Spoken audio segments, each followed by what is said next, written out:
introduce to all of you my colleague Giovanni Florio, the author of Micropolitica della rappresentanza, which is available in open access from, let me see the name of the press, Karaoke Press. And so Giovanni has his PhD in social history from Ca' Foscari. His supervisor was Mario Infelice. And he has held multiple researcher positions at the University of Padova, including from 2018 to 2023. He was a postdoc on the RISC project, which is where he and I had the opportunity to meet. And from last year, from 2023 to 2024, he was a postdoctoral fellow on the project of Framing the People, Italy, 12th through 16th century, led by Alfredo Vigiano, and is currently an adjunct professor of political institutions at the University of Padova. And so Micropolitica is his first monograph, which earned the Brunacci Prize for Venetian History last year. And he's also edited an excellent volume with Alessandro Melitica, who is the co-investigator on RISC, entitled Contending Representations to Entangled Republican Spaces in Early Modern Venice, which has come out with Brill, and was a really great experience as somebody who was involved in the conference and the publication. And so today, Giovanni is going to talk to us about his recent monograph, and then we will open it up for questions and discussion. So Giovanni, take it away. Thank you, Monique. Just give me a second to share my screen and also my brief presentation of my book.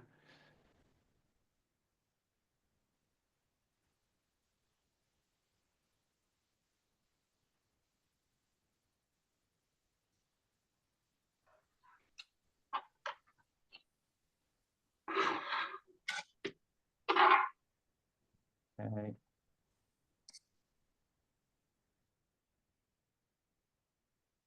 There's not an awful line ruining the sharing, the screen sharing, but I don't know how to handle with it.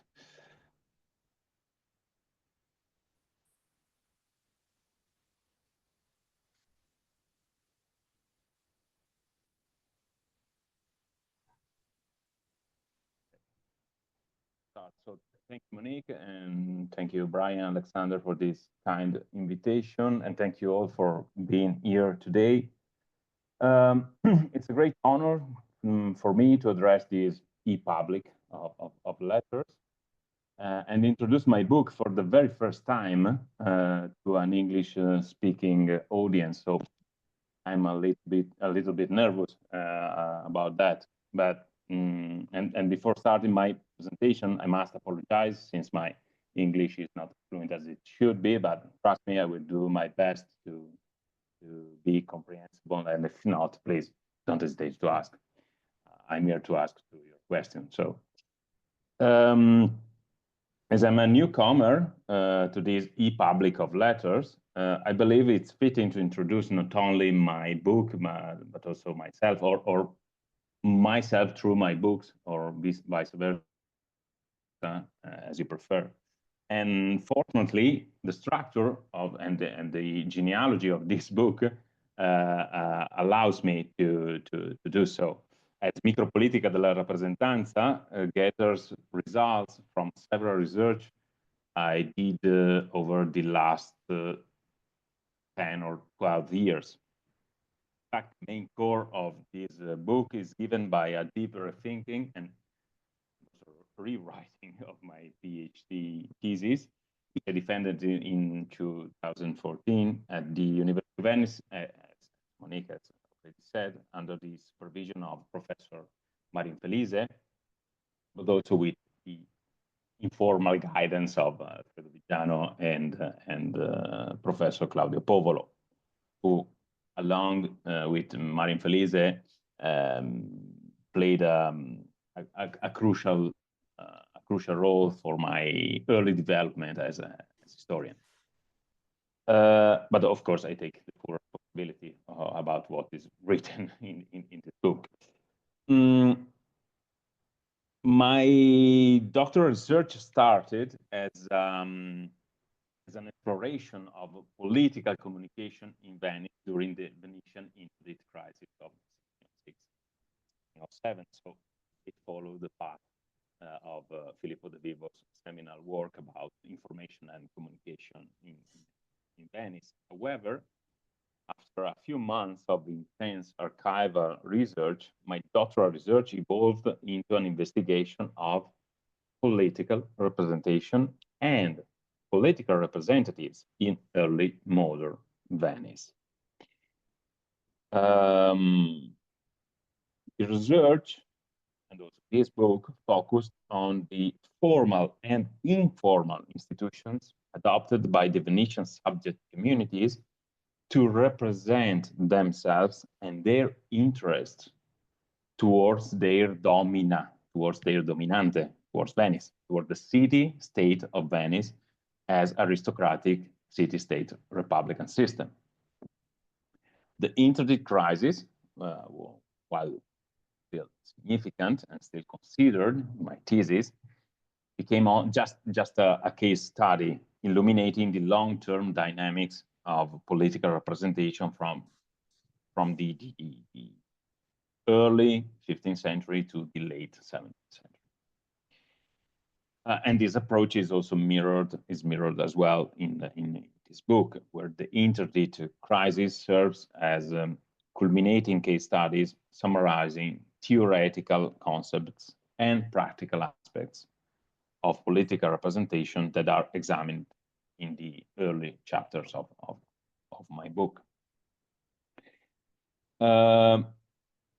After my PhD, I participated in several research projects that further enriched my work and complicated my approach to the issue of political representation in early modern Venice and beyond. The most influential of this project, it has been already mentioned, was the RISC project. So RISC means Republics on the Stage of Kings. And it was an international initiative funded by the European Research Council, and it was based in Padua and coordinated by Professor Alessandro Metlica. And the aim of this project was examining another facet of political representation. So the performative display of Republican power in an era dominated by monarchical models of power representation. And my involvement in this project gave me the opportunity to delve deeper into the problem of political representation, analyzing what Asso Hoffman defined as the other side of the coin of political representation. So the representation of political representation.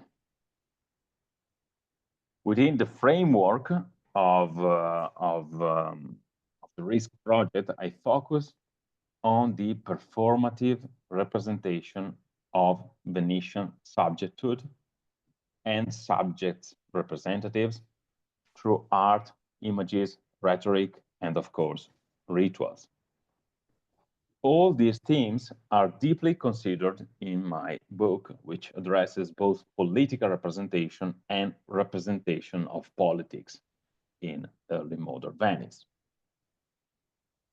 RISC project has been fundamental for the development of this book, not least because it was an international project involving several scholars analyzing the representation of Republican power from a global perspective, with Venice as just one of several polities under scrutiny. So working within this project gave me the opportunity to share ideas, opinions, and data. Scholars studying diverse political entities from aristocratic city-states, republics such as Genoa, Lucca, and Dubrovnik, to federal republics that is that point, or even existence of republicanism and republican institutions in monarchical and imperial contexts.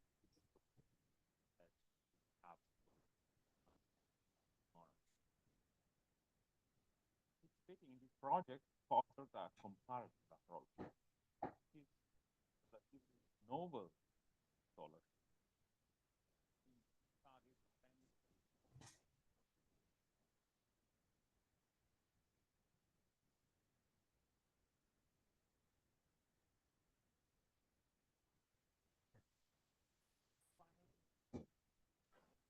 Giovanni, I'm sorry to interrupt, but we're having trouble hearing you a little bit. Could you maybe speak more directly into your microphone? It sounds like it's cutting out. Sorry Maybe for the now it's better? interruption, but we didn't want to, yeah, that's much better. Thank you. Yeah, okay. It was the headphones. Perfect. Okay, so finally, Risk Project has been crucial for this book since it founded his publication by the Italian publisher Carocci, who provided both the printed and digital edition of this book. And I'm pleased to announce that the free digital edition of the book is available on the publisher website as an open access resource. So feel free to register, download it, and share it whenever you want. But now let's open my book. If I were to summarize the contents of my book in a few sentences, I would say that my book deals with two main issues. The first one is the examination of legal formal evolution of institutions representing subject communities in Venice, covering a period spanning from the early 15th century to the first half of the 17th century.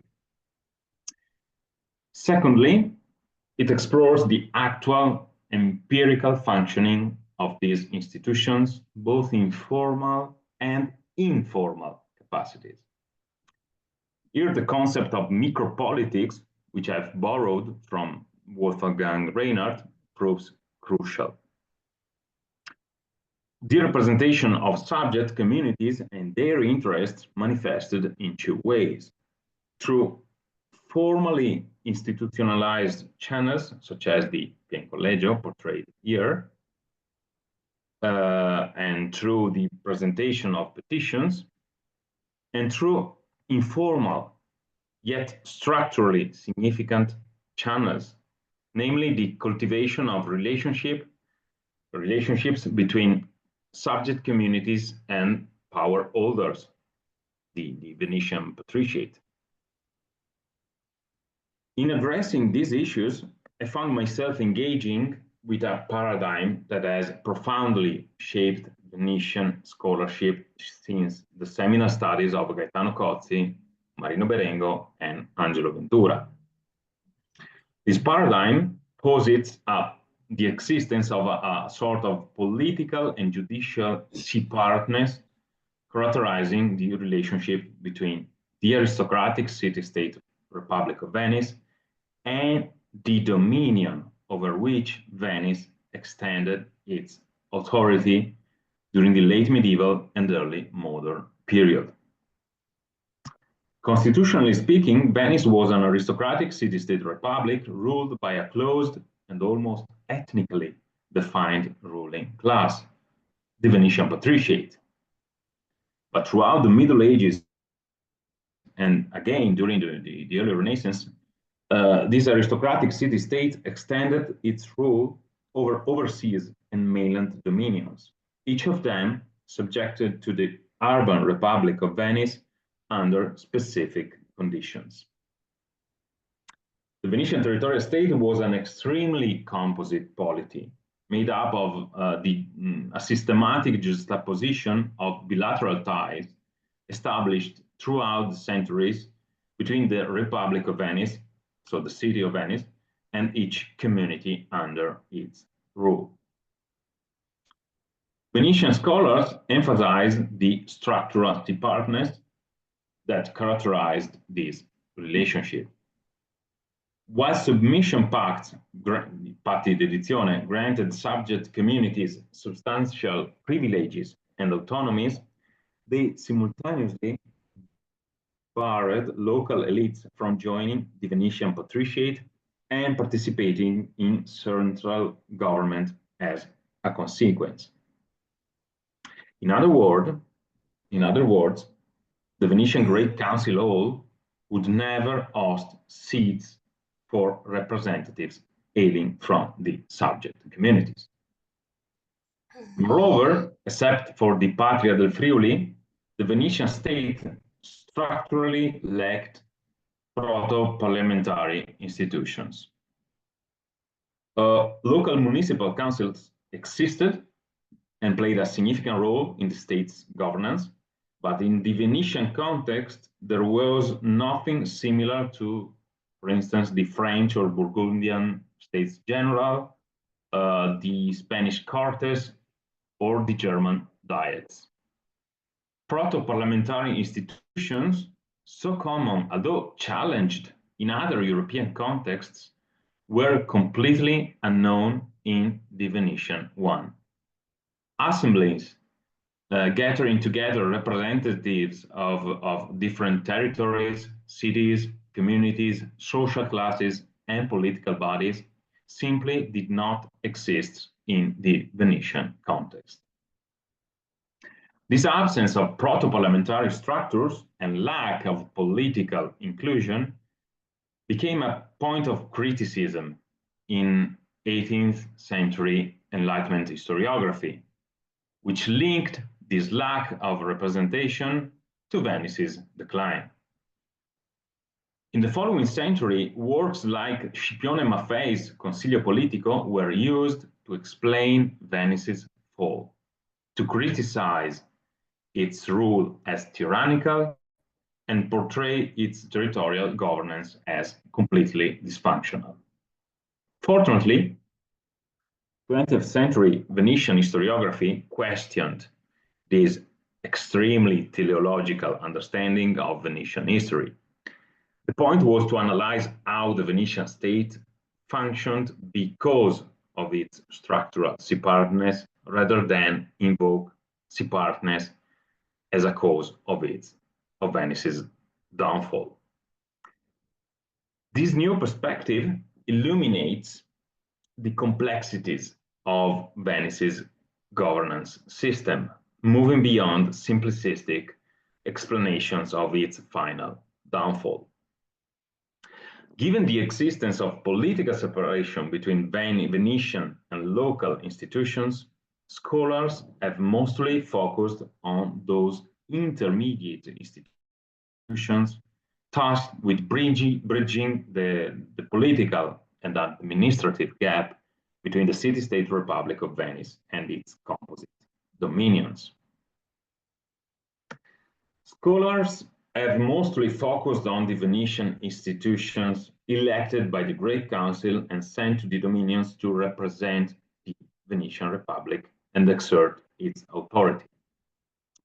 As Monique O'Connor recalled during our last meeting, several studies, including her own, of course, have been devoted to the Venetian Rettori, who were patrician governors dispatched by Venice to the main cities and almost cities of the dominions to govern and control them and their territories, and to preside over local councils and administer justice, to be brief. I'm summarizing the many tasks they have. However, there were also other patrician institutions established by the Great Council in the dominions. There were provveditori in charge of the military control of fortresses and territories, camerlenghi responsible for fiscal administration, and itinerant magistracies, such as the sindaci inquisitori, the avocaria di comune, the auditori, who handled appeals against the rettori's judgment. So the map of the Venetian territories was dotted with the presence of various Venetian patrician magistrates who constantly crossed the constitutional boundary between the Venetian city-state republic and the larger Respublica on which Venice extended its authority, so linking the former to the latter. But going back to my book explores a complementary yet opposite phenomenon. So the presence of, in the city of Venice, of institutions elected by subject communities to represent themselves and their interests towards the Venetian Republic and its magistracies. In the introduction of my book, I explicitly outlined the cluster of case studies chosen to explore this phenomenon. I focused primarily on the Venetian mainland, specifically on 3 case studies: the representative institutions of Verona, Vicenza, and Padua. However, throughout the book, readers will find data regarding other cities and also minor, if we can use this term, case studies as well. The decision to focus on Verona, Vicenza, and Padua was driven by archival considerations. Archives decided the perimeter of my research. For these 3 cities, we still have rich and nearly complete documentation about the activities of their representatives institutions in Venice, including legislative sources, letters, petitions, and trial records. However, there were also qualitative reasons for choosing this cluster. Throughout the early modern period, these cities engaged in a vivid debate about the legal and practical nature of political representation of subject communities to the Republic of Venice, which is the central topic of my book. I explored this topic in 4 chapters, plus a brief conclusion summarizing the results of my research. The first chapter examines the legislation implemented by local councils to establish their representatives in Venice and regulate their duties, functions, and behaviors, as well as the electoral procedures and criteria for selecting the representatives.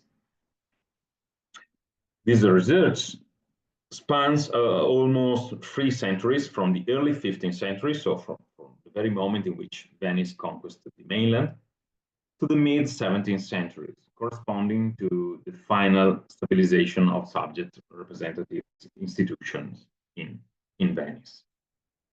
This chapter traces the evolution of these representative institutions from a 15th century model based on sending occasional embassies to Venice representing specific interests and requests, to the establishment of permanent representatives institutions known as nunciature by the mid-16th century. As you can see, Venetian internal diplomacy followed the same institutional path and also lexicon of the coeval international diplomacy. Even in the case of the Venetian internal diplomacy, the establishment of permanent representatives did not supplant the previous model. Permanent nuncios and occasional orators or ambassadors cooperated in representing subject communities to Venice until the end of the Republic in 1797. Since the 15th century, a hierarchy was established between orators and nuncios, theorizing the prominence of orators over nuncios. Theoretically, orators was endowed by the local community with greater representative authority, being capable of making binding decisions for their communities and to take decisions with legal and political consequences. In contrast, local legislation tended to define the nuncio as a mere messenger, a voice bearer, rather than a spokesperson, charged with conveying messages from the local community to the Venetian authorities. But as you can imagine, political reality was far more complicated than legal theory, and overlapping of tact and jurisdictional conflicts between ambassadors, orators, and nuncios were constant. I would say structural. In fact, the second chapter of my book addresses how subject communities managed or failed to manage such overlapping responsibilities and conflicts between ambassadors, orators, and nuncios. The focus is still on local legislation concerning political representation, but adopts a narrower perspective, as it analyzes the laws regulating the eligibility of the nuncio, so the permanent representative in Venice. This legislation reveals not only a constant attempt by subject communities to legally establish the superiority of the ambassador over the nuncio, but also a persistent effort to enforce this theoretical subordination by encouraging a social selection of the resident representative.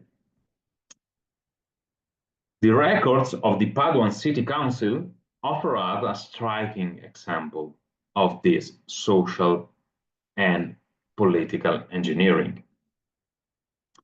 In 1562, the City Council of Padua passed a law explicitly stating that the nuncio should be selected from the lower ranks of the local elite, as this would allow the ambassador, and I'm quite translating and paraphrasing, as selecting the nuncio from the lower ranks of the local elite would allow the orators to issue orders to him without much concern and without paying him much respect.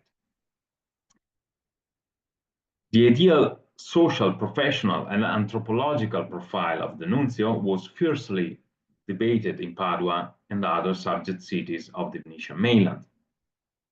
In fact, while a certain degree of legal knowledge was required, but the ability to engage in social contacts and networks was preferred.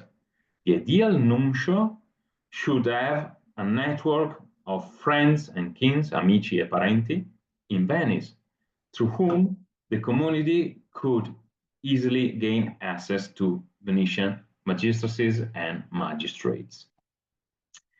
As stated again by the City Council of Padua, the ideal nuncio should know the Venetian law and law cards, but should also be known, essere pratico, by the Venetian magistrates. And that is why I chose the term micropolitics as title for my book. The main quality required to the local representative was the ability to create, engage, and maintain personal connections with the Venetian patriciate as their sole closed ruling body of the Republic. In other words, the local representatives should be able to gain patrons for the community he represented and secure political favors and support for its interests. This emphasis on personal connections, consistently restated in local legislation, profoundly influenced the selections of nuncios throughout the early modern era. In the second chapter of my book, I sketched a prosopography, a collective biography of these resident representatives, starting from the petitions presented by aspiring nuncios to the local council to be hired. Several common features emerge from these and other documents. Nuncio were mostly lower level figures. They typically had some previous experience in law, not necessarily as lawyer. They were not necessarily graduated at the University of Padua in law, but they were always well connected with the Venetian patriciate and more in general with the Venetian political and bureaucratic environment. Many nuncios were de facto Venetian, being members of families originally from the mainland who had moved to Venice generations or even centuries earlier. In some cases, we observe dynasties of nuncios with the task of representing their native community passing from father to son. This is a significant feature, considering that the Venetian institutional environment was characterized by a high level of rotation in offices, since it was a republican context. And this also explains the legislative insistence on controlling the nuncios and on choosing them among men that could be socially and anthropologically controllable by the local elite they were asked to represent. Nuncio were necessary for bridging the political gap between local and central institutions, but for this very same reason, they were also perceived as a potential risk to be controlled by the local elite represented by and in the local council. Building on these premises, the third chapter delves into the practical aspect of the representative activities carried out by the nuncios and the ambassadors. This activity manifested in two ways that were, in essence, intertwined. The official moment of representation, consisting in judicial hearings and presenting petitions before Venetian magistracies, relied on a series of unofficial moments and micropolitical practices performed by the subject representatives in order to bridge the social and constitutional distance between the subject community and the Venetian patriciate. Local representatives engaged in a constant networking activities on behalf of their community. And while these activities left no trace in the official records of the Serenissima, they are meticulously described in the epistolaries of both nuncios and ambassadors. Local representatives were engaged in a constant effort aiming at granting the subject communities a broad support base among the Venetian patriciate to be then activated when presenting official requests to the Venetian authorities. And creating a support base in a republican context was far more complex than doing so in a courtly or princely context. The fact that power and decision-making were shared by numerous individuals, constantly moving from one position to another, or from one charge to another, from one office to another, required subject representatives to build extremely wide networks of protection. This effort proceeded in two main directions. On the one hand, representatives had to insert the community they represented into their personal network, reshaping their personal patrons into civic patrons. These patrons would then protect the whole subject community by protecting their representatives, the person of their representatives. On the other hand, local representatives were tasked with cultivating the existing relationships of protection their community already enjoyed, already had in Venice. Various types of patricians could serve as civic patrons for a subject community. Economic, personal, familial, and cultural reasons could link a patrician to a specific city. As you might expect, in most cases, civic patrons were former rettori, as in the case of the Doge Marcantonio Memmo, here portrayed by Palma il Giovane, accompanied by an allegory of Padua, one, not by chance, one of Memmo's protected cities. In our last meeting, Monique O'Connor revisited a question raised by Alfredo Vigiano. What does it mean to be a good rector? I don't have the answer, but for the subject communities, the answer was extremely clear. Being a good rector meant being a friend, an amico, or a protector to the subject community, and a protector of its interests. Subject communities and their representatives viewed former rectori as potential channels for their voices to be heard within the Republican magistracies, from which they were constitutionally excluded. To be more specific, local communities and their representatives viewed the rectori as a potential channel to bridge the constitutional divide, separating them from the ruling institutions and political body of the Venetian Republic.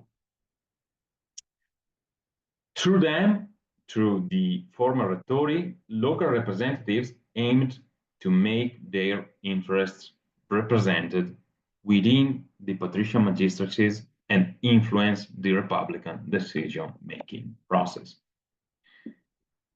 But the question now is, why did former rectors and other patricians agree to serve as patrons of the subject community and their representatives? Of course, it wasn't a matter of money, although corruption existed. Our contemporary democratic representative constitutional mindset leads us to view patronage and clientelism as illicit and dysfunctional phenomena. However, applying critically these categories to early modern politics would be simply anachronistic. In fact, former rectors accepted the role of protecting subject communities, first of all, because it was considered virtuous. It was considered a specific feature of the good governor and of the good ruler. Political treatises, official iconography, encomiastic literature, and even the official commissions given by the Great Council to the rectori emphasized the role of the rectori as protector. The rectori was the representative of the Venetian rule over the local community, but rule means also to respect and protect the local autonomies granted to the subject community by the Republic of Venice. And not by chance, as part of his inaugural ritual, the rector was required to swear on local statutes, promising to respect, protect, and even improve them. In this sense, the protection offered by the former rector was understood and represented as a natural continuation of his duties as rector. The fact that subject communities displayed the former rector as a protector was perceived as a proof of his good governance and his ability to maintain harmonious relationships between rulers and ruled, something that was crucial for the Venetian ideology of empire. As recently shown by Professor Claudio Povolo, but also by Marco Bellabarba, Erika Carminati, and also by myself, former rectori accepted the role of protecting subject communities because this role provides them with honor, political reputation, and symbolic capital to be used for their political promotion. So in the electoral context of the Republic of Venice. This exchange of political protection for political reputation was also marked by evident moment of ritual and cultural production. Local representatives were deeply involved in celebrating each milestone in their patrons' personal and political lives, from advancements in their cursus honorum to marriages and baptism.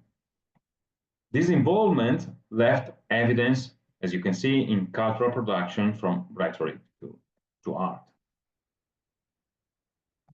Even the official portraits of the doges for the ducal palace emphasized the role of subject communities in providing honor and political reputation to their former rettori.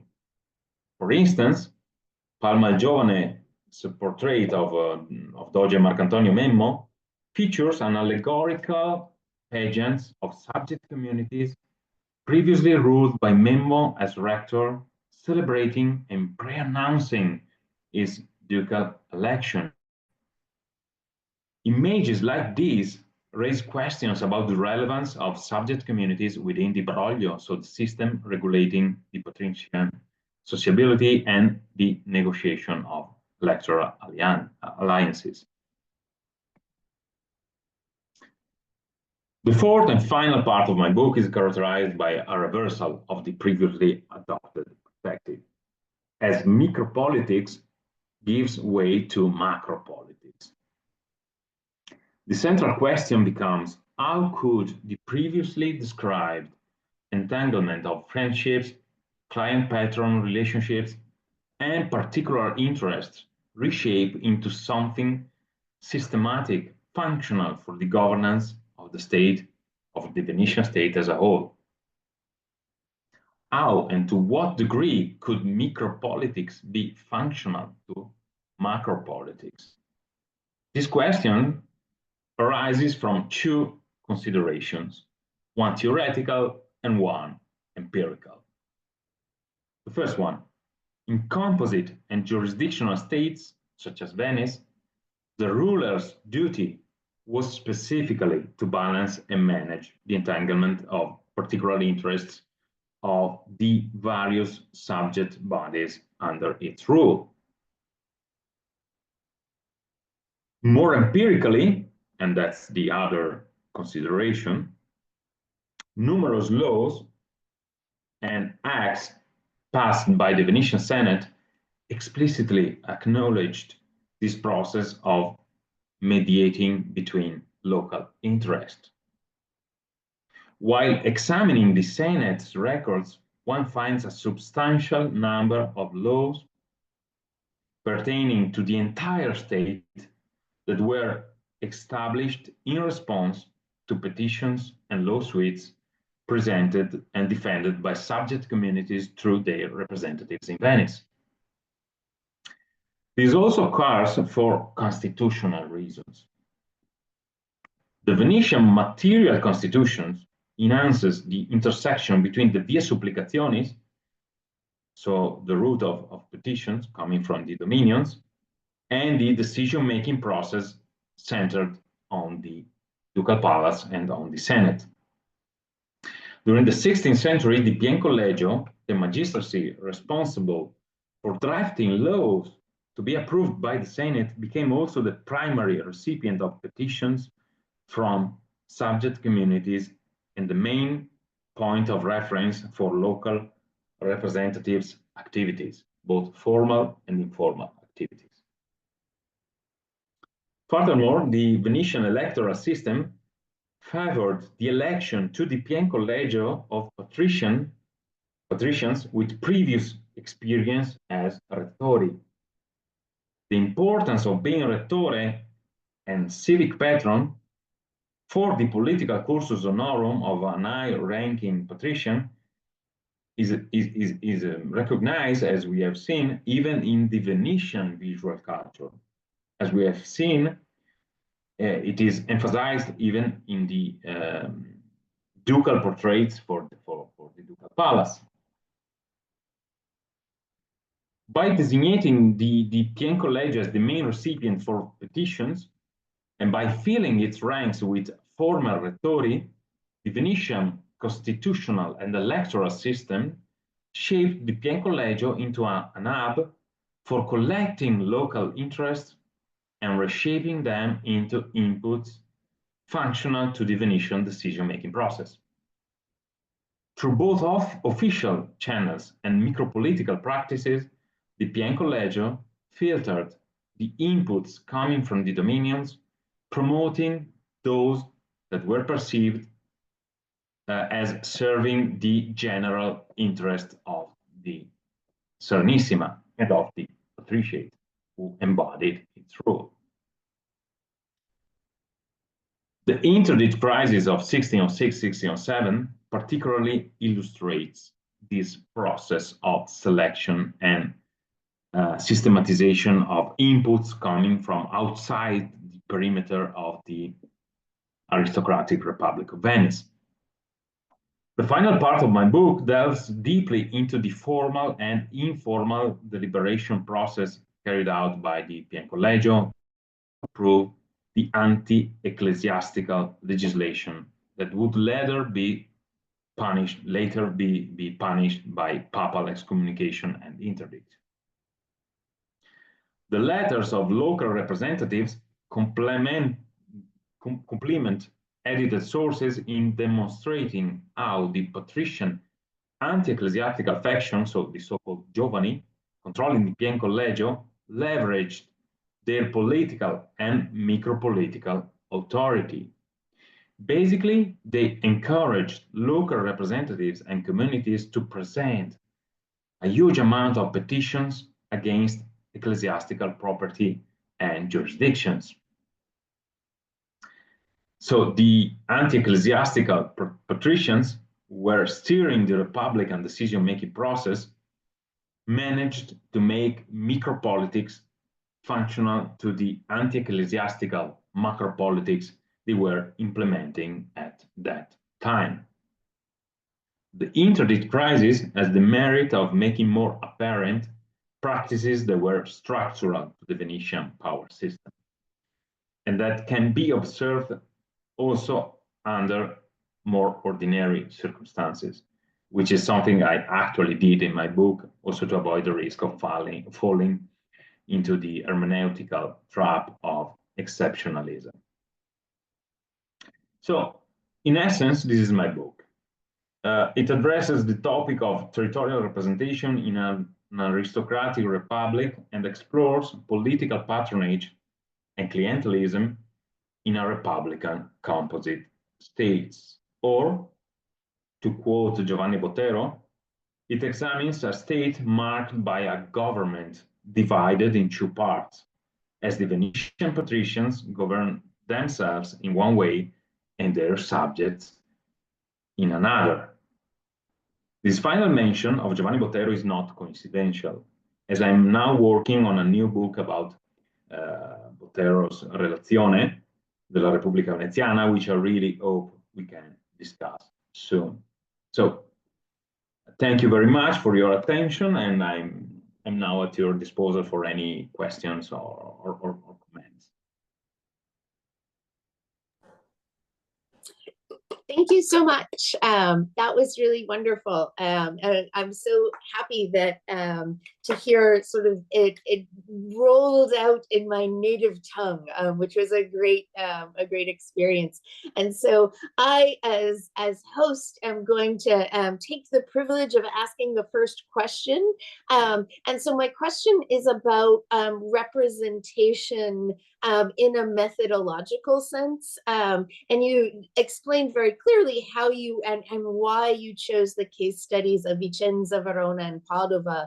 But I'm curious how far you would extend the model that you've described for us to other places in the Venetian state, and particularly my interest is always in the maritime state. So I'm wondering if you would think that this is sort of, this system you've described is more characteristic of the terraferma or the mainland state, or sort of how you might compare with evidence that you've seen for the maritime state, given that, oh, and my cat would like to ask that same question. What about the maritime state?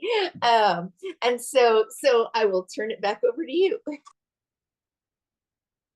So every time I presented my book, I always receive this question: what about the Stato da Mare? Did the overseas communities have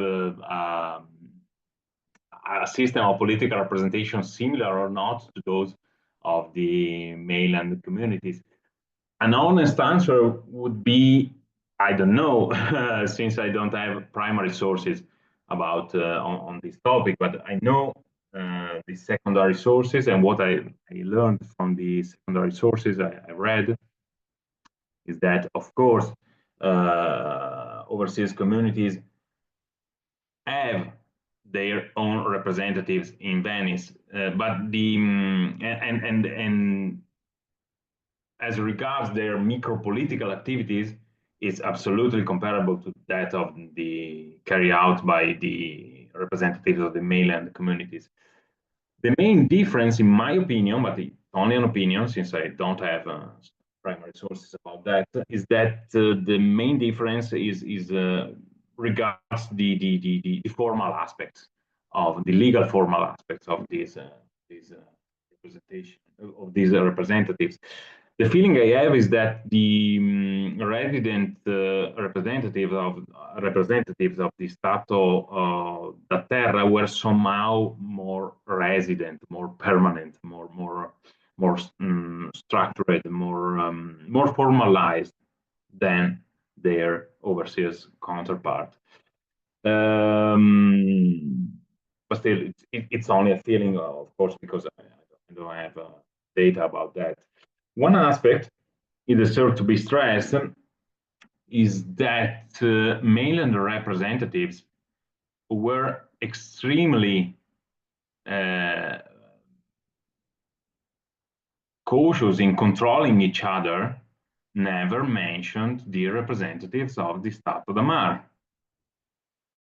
According to the sources they produced, the representative of the Stato da hailing from the Stato da Mar simply did not exist. And in my opinion, this is a data.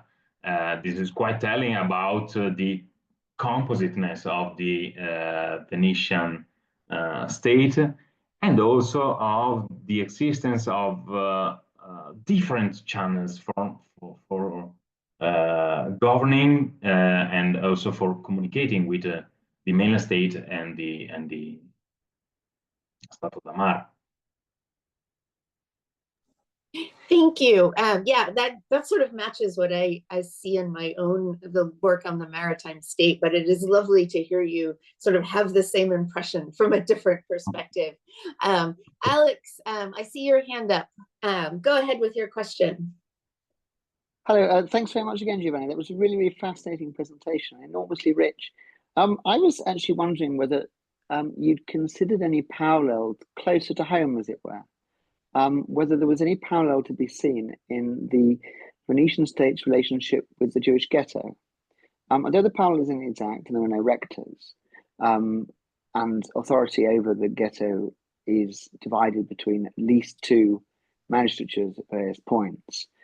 As I was listening to it, I was struck by how similar the internal structures of the ghetto were, at least from the later 16th century onwards. You have elected organs that are designed to represent the interests of the ghetto.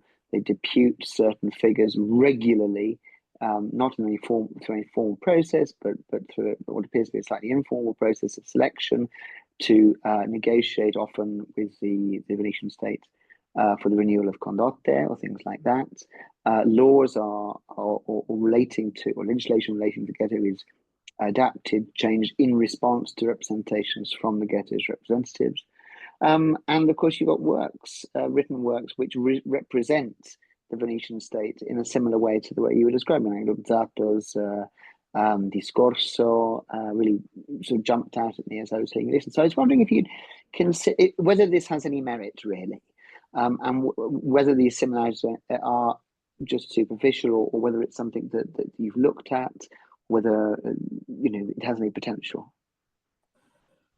Yeah, I'm not surprised of hearing that the Jewish ghetto has a similar way of being represented towards the Venetian authority, since there were many representatives working around and on the threshold of the Ducal Palace, since it was a composite state. It was a state, a city-state republic ruled by an aristocratic closed body, communicating with other subject bodies.